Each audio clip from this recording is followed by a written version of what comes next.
Vamos agora para a segunda parte do vídeo sobre a questão da estátua de Nabucodonosor. Amém? Então essa aqui é a segunda parte do vídeo. Só lembrando, não esqueça de deixar o seu like, né? E de compartilhar o vídeo, né? Para ajudar a gente aqui no canal. Amém? E essa parte é muito importante, até porque vou trazer algumas informações aqui para os tempos nossos atuais. Então preste bem atenção no que eu vou dizer. A segunda parte, que eu estou gravando esse vídeo agora, eu falei, o vídeo 1 eu falei sobre as duas primeiras partes da estátua, mas agora eu vou falar dela de maneira geral. Só fazendo uma errata aqui, no vídeo passado eu citei Isaías 35, Ciro, meu ungido, não é 35, é Isaías 45, eu deixei na descrição do vídeo lá as referências bíblicas, tá ok? Vou deixar aqui também as referências, sempre deixo as referências que eu estou usando aqui, para que você possa, né, ler o texto todo, né? Não leia versículo isolado, leia o texto completo, né, para te ajudar a entender melhor o texto, tá ok? Então vamos, sem mais delongas, para o vídeo, e eu quero já começar falando para você. A estátua, né, que você vai analisar bem, ela tem 5 partes, ok? Ela tem 5 partes, capítulo 2 de Daniel. Então você vai ver que a estátua, o primeiro sonho escatológico, quem tem é Nabucodonosor, né? E depois o nosso Senhor, o nosso Deus, dá também a Daniel, para que Daniel pudesse contar o sonho e fazer a sua interpretação. Se você não assistiu o vídeo passado, assista, porque é complemento desse. Então, a estátua, não importa só a questão das partes da estátua em si, mas também o material de qual ela é feito. Presta bem atenção nisso, o material pelo qual ela é feito, tá? Então, nós analisamos aqui o material do primeiro, que foi a cabeça de ouro, né? Então, a primeira, a segunda e a terceira parte da estátua, nós não precisamos buscar, né, o que é a interpretação, porque a Bíblia já nos fala o que é, né, e quem é, tá ok? Então, nós já encontramos isso no próprio livro de Daniel. Então, a primeira parte da estátua, logo na interpretação, Daniel já fala que é, né, o rei Nabucodonosor e a Babilônia. A segunda parte da estátua, né, no texto de Daniel, capítulo 8, versículo 20 e 21, você vai achar lá quem é a segunda e a terceira parte da estátua. Então, a segunda parte são os medos e os persas, né, que invadem ainda, quando Daniel ainda estava lá. Daniel passa pela transição dos dois impérios, saindo da Babilônia e indo para o Império Medo-Persa, né, a cabeça de ouro e o tronco e os braços de prata. Eu já falei que o ouro aponta para a palavra de Deus, e o vídeo passado eu falo sobre a questão da conversão de Nabucodonosor no capítulo 4, as experiências que ele teve. Ele reconhece o nosso Criador como sendo o rei de toda a terra, o dono, o Senhor de tudo. Então ele reconhece, por isso que a cabeça é de ouro, porque ouro aponta para a palavra de Deus, que ela é imutável e ela é infinita, e é algo que vem do céu para a terra, tá? Prata fala de redenção, e eu disse aqui a referência, né? Ciro, né? O meu ungido, te chamei-te pelo nome. Quando Ciro leu essa profecia, que foi profetizada, se não me engano, quase 500 a 600 anos antes dele lidar com isso, né? Anos antes dele ter esse choque com essa profecia, Ciro vê a profecia sobre ele mesmo, e ele fica chocado, né? Então, o que acontece? Prata nos fala de redenção. Então, Dario, Ciro e os reis que prosseguiram da Pérsia, né, trouxeram redenção sobre Israel, porque liberaram de volta os cativos. Os 70 anos que eles ficaram cativos, né, eles voltaram e reconstruíram o templo, né, e reconstruíram os muros de Jerusalém. Isso você encontra nos livros também de Neemias, a reconstrução dos muros, ok?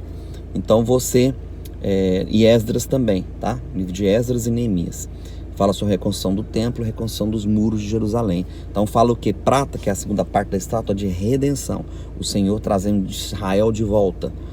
A terceira parte da estátua, que também está no livro de Daniel, tá? No capítulo 8, versículo 21, Daniel já fala que é a visão que ele tem com os dois animais, né?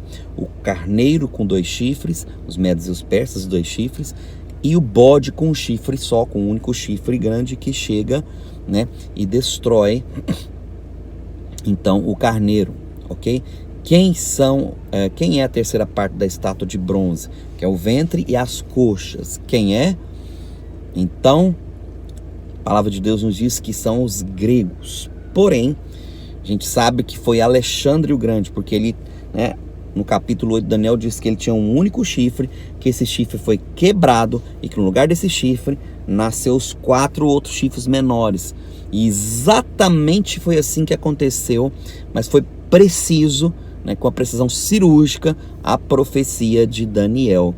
E foi exatamente assim que aconteceu. Alexandre o Grande, né, que veio da ascensão do seu pai, Filipe II. Então, seu pai começa ali a ascensão do Império Grego. Atenção, viu? Isso foi antes dos 300 de Esparta. Se você assistiu o filme dos 300, os 300 acontece no ano 400 e alguma coisa.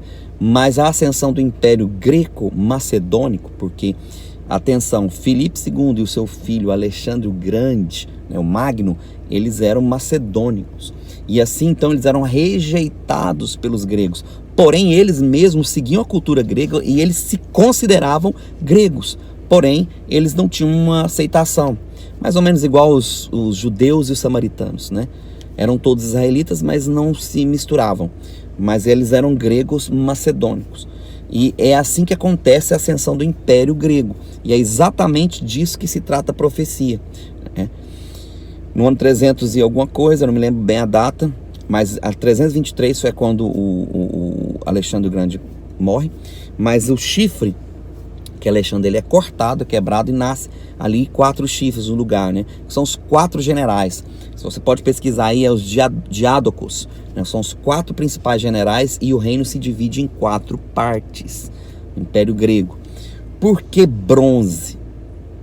Atenção, vamos então para a simbologia do material. Por que bronze? E por que 2 coxas? Olha que interessante. Porque bronze é a mistura de 2 metais não ferrosos, que eles, né, se misturam, que é o cobre e o latão. São 2 metais nobres, não ferrosos, e eles se misturam e formam uma liga de bronze, ok? Se misturam. Mas, olha que interessante, as 2 pernas. Eram 4 generais, era dividido o reino. Só que o reino era dividido em 2 partes. Os generais que apoiavam a ideia de Alexandre e os generais que eram contra as ideias de Alexandre o Grande. Então ficaram 2 grupos de 2 generais subdivididos e eles fizeram guerras entre si, né? Vamos dizer assim, eles se autodestruíram. Mas o fato e o foco principal é que até aqui a terceira, né? A terceira parte da estátua, ou o terceiro animal, da visão também de Daniel capítulo 7, que tem a visão de 4 animais, os 3 primeiros animais e o 4º animal, que era uma besta, né, que ele não tinha discernimento do que, como era, e ele teve uma peculiar, né, dúvida sobre a questão do 4º animal. Então as 3 primeiras partes da estátua e os 3 animais, já está bem claro ali em Daniel quem são, né, os babilônicos, os medo-persas e os gregos, começa a partir de Alexandre o Grande. Mas, né, a 4ª parte da estátua, né, e os pés, porque são mesmo parecidos, e o 4º animal do livro de Daniel, a Bíblia não nos fala quem é, ok? Mas ela nos dá pontos chaves para que a gente possa então especular. Então agora eu vou entrar com uma especulação, tá ok? Então você pode aceitar como pode não aceitar. Eu vou dar aqui algumas linhas para os irmãos. Primeiro, né, todo mundo fala que as pernas, né, de ferro é a continuação do Império Grego, ok? E que se transforma, então, que ele é absolvido pelo Império Romano, ok? É absolvido pelo Império Romano, ali nos pés. Bom, particularmente, não é algo que eu acredito, tá? Que não é o que era a continuação do Império Grego e os pés ali é o Império Romano, ok? Não é algo que eu acredito, não é algo que é plausível. Vamos lá para aquilo que eu acho, né, mais plausível. Os pés, nas pernas, perdão, de ferro são verdadeiramente, né, a transição para esse Império Romano, que começa lá atrás. Mas os pés, parte de ferro, parte de barro, já aponta para a mistura de Estado e Igreja que está até os dias de hoje, que é parte do Império Romano que ficou, com parte de um sistema, né, religioso que se tornou um sincretismo, tá? Agora você vai entender por quê. Ah, mas é Roma? Não é Roma. É o sincretismo de todas as religiões. Os pés apontam para isso, porque são 10 dedos, que fala também dos 10 dentes do último animal. E a Bíblia é bem clara que os pés e o último animal é para o fim dos tempos, e pede para Daniel encerrar a profecia, porque a profecia é para o fim dos tempos, para o final do tempo, tá? E ela bate perfeitamente com Apocalipse capítulo 13, a besta de 7 cabeças e 10 chifres. Atenção, tá? Aponta para as 7 cabeças e 10 chifres, que tem também a sua explicação em Apocalipse capítulo 17, porque na visão de João, né, o anjo explica para ele o que são as 7 cabeças, né, e que são também as 7 diademas e depois os 10 chifres, tá? Que é para o fim dos tempos, é aquela besta mesmo que Daniel viu. Então os pés da estátua, né, não era para aquele tempo de Daniel. Peraí, pastor, mas ali diz que a pedra que, né, foi cortada sem auxílio de uma humana, caiu ali nos pés e quebrou a estátua, cresceu, se tornou algo grande e poderoso na terra. Não fala da vinda do Senhor Jesus, né, que ele nasceu ali no Império Romano e tal. Isso é uma teoria. Eu não acredito, porque na realidade o Senhor Jesus, ele veio nascido de mulher. E a profecia diz que uma pedra foi tirada do céu, né, sem auxílio de uma humana, e saiu do céu para a terra. Olha que interessante. Aqui está falando do retorno do Messias. Particularmente eu acredito que essa parte da profecia é o retorno do Messias. Não foi a primeira vinda dele, ou a encarnação do verbo. Sim, ali começa uma história. Porque ali você tem que entender algo. Na época de Alexandre o Grande, Babilônia, o rei Nabucodonosor, e depois Ciro e os persas, e depois veio a questão do império, né, grego. Você tem que entender algo aqui. Na primeira parte e na segunda parte da estátua, o Senhor restaura de volta a Jerusalém ali. Mas na terceira parte da estátua começa um movimento que está até hoje, e é sobre isso que é a parte principal do vídeo que eu quero que você preste atenção. Um movimento religioso se chama helenista, ou época helenista, que é inaugurada no reinado de Alexandre o Grande. O que é o helenismo? O helenismo é o sincretismo de todas as religiões pagãs e a ascensão do ceticismo, ou seja, da ciência moderna. Quem era mentor de Alexandre o Grande? Aristóteles, um dos principais filósofos gregos, né? Que veio dar então início a uma série de pensamentos filosóficos. Na Grécia se levanta muitos filósofos. O que eles propunham? A ciência como base do governo, entende? Fazia parte. O que acontece com o Império Romano? Ele absorve não só a língua grega, mas ele absorve também a cultura grega. Então, se você analisar a cultura romana, ela é uma cultura grega, começando da língua, dos seus costumes. Agora preste bem atenção nisso. O helenismo, ele está até os dias de hoje, meu querido. E aí é onde nós entramos nos dias de hoje, nos pés da estátua, tá? Na besta de Apocalipse 13 e Apocalipse 17, né? A quinta parte da estátua e também o animal de Daniel capítulo 7, a besta, né? O último animal de Daniel capítulo 7. Todas elas falam do 10 ali. Agora preste bem atenção nisso.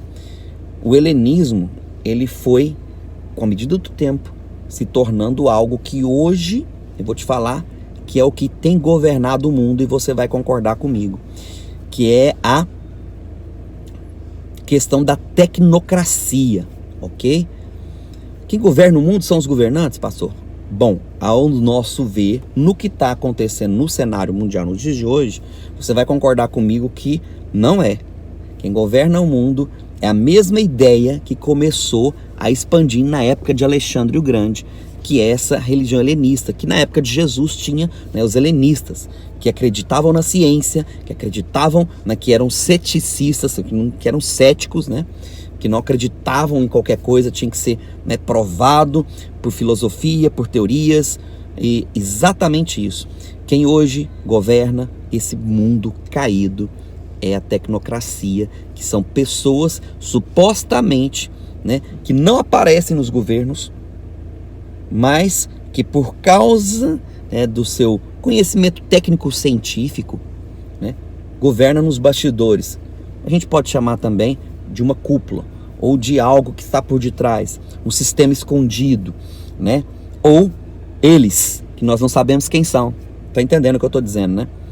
que querem implantar uma nova ordem mundial. Exatamente esses que governam. E você pode ver nessas questões de orientação. Governos do mundo inteiro passando dificuldades. Até governos nacionalistas que defendem que deveriam voltar, né, as atividades e tudo, mas eles não conseguem, entende, governar. A tecnocracia trava os governos do mundo inteiro. Você tem visto acontecer isso nos Estados Unidos, no Brasil, na Europa, né? Essas questões desses tecnocratas, né, investido de uma ciência filosófica ou cientificismo moderno, eu vou gravar falando sobre isso aqui, entende? É que tem governado esse mundo desde a época de Alexandre o Grande. Essa é a grande besta que nós precisamos combater, que é uma besta que mudou a sua estratégia. E ela sabia o que estava fazendo. Uma besta que é um sistema, né, de conhecimento desse cosmo, desse mundo hoje, que é governado por tecnocratas desde a época de Alexandre o Grande. Nunca mudou. Só veio tendo uma evolução para chegar nos dias de hoje. Esse vídeo merece talvez uma terceira parte, mas eu já vou entrar quando for gravar a terceira parte desse vídeo, provavelmente no livro, né, que eu estou terminando de ler. Eu vou indicar esse livro para os irmãos lerem.